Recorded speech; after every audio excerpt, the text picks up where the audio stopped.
Very good question. Thank you. Yes.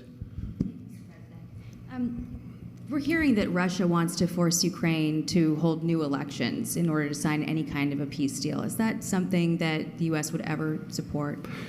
Well, we have a situation where we haven't had elections in Ukraine, where we have martial law, or essentially martial law in Ukraine, where the leader in Ukraine, I mean, I hate to say it, but he's down at 4% approval rating, and where a country has been blown to smithereens. You got most of the cities are laying on their sides. The buildings are collapsed. It looks like a massive demolition site. The whole, I mean, so many of the cities. I mean, they haven't done it in Kiev because I guess they don't want to shoot too many rockets in there. They've done it 20%, but they haven't done it 100%. If they wanted to do it 100%, it would probably happen very quickly. But you have cities that are absolutely decimated. And yeah, I would say that, you know, when they want a seat at the table, you could say the people have to, wouldn't the people of Ukraine have to say, like, you know, it's been a long time since we've had an election. That's not a Russia thing. That's something coming from me and coming from many other countries also. You know, Ukraine is being just wiped out. Look at what's happening to the cities. There are cities, there's not even a building standing. It's a massive, you talk about Gaza. I mean, it's literally, these cities look like Gaza.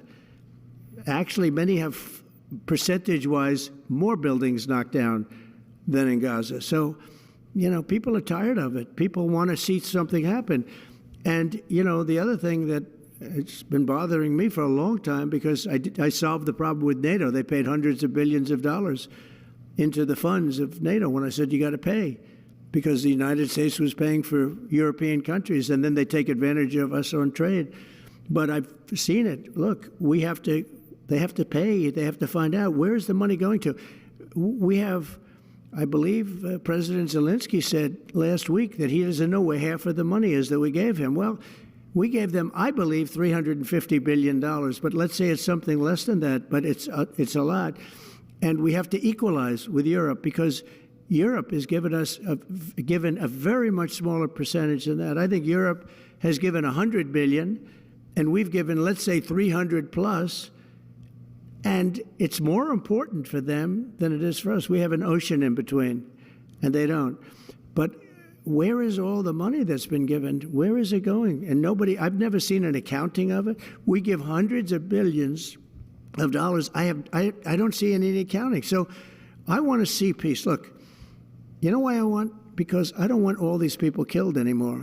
I'm looking at people that are being killed, and they're Russian and Ukrainian people, but they're people. Doesn't matter where they're from on the whole planet. And I think I have the power to end this war. And I think it's going very well. But today I heard, oh, well, we weren't invited. Well, you've been there for 3 years. You should have ended it 3 years. You should have never started it. You could have made a deal. I could have made a deal for Ukraine that would have given them almost all of the land, everything, almost all of the land, and no people would have been killed, and no city would have been demolished, and not one dome would have been knocked down. But they chose not to do it that way. And President Biden, in all fairness, he doesn't have a clue. What he was so bad for this. He was so bad, so pathetic. It's so sad. But with all of that being said, look, it is what it is. When I left, there was no chance that this could have happened. But it happened because we had incompetent leadership at many different levels. But when you see what's taken place in Ukraine with millions of people killed, including the soldiers, millions of people killed, a big percentage of their cities knocked down to the ground. I don't know how anybody even lives there. You know, when they say they took a poll and Zelensky's at 4%, who's living there? You know, I mean, people are, it's hard to believe that people live there. Their cities are being knocked down, and this is something that would have never happened. And by the way, for 4 years, it didn't happen. It was never going to happen. Go ahead. One follow-up question. How would you counter the perception, because Russia's pushing for this, obviously, they don't really hold true elections, that would be a capitulation of some sort? How would you guard against potentially Russia installing a puppet government? And then finally, how would that new election have an impact on getting Zelensky to sign the rare earth minerals deal? Look, you have leadership, and I like him personally. He's fine. But I don't care about personally. I care about getting the job done. You have leadership now that's allowed a war to go on that should have never even happened. even without the United States. Look, we had a president who was grossly incompetent. He had no idea what he was doing. He said some very stupid things, like going in for portions and all of the things. He made a lot of bad statements, but he's grossly incompetent, and I think everyone knew that. This is something that should have never happened, would have never happened. And I used to discuss it with Putin. President Putin and I would talk about Ukraine. It was the apple of his eye, I will tell you that. But there was never a chance of him going in. And I told him, you better not go in. Don't go in. Don't go in. And he understood that. He understood it fully. But I'm only interested. I want to see if I can save maybe millions of lives. This could even end up in a World War III. I mean, to be honest with you, you've been hearing now Europe is saying, well, I think we're going to go in and we're going to go. All of a sudden, you're going to end up in World War III over something that should have never happened.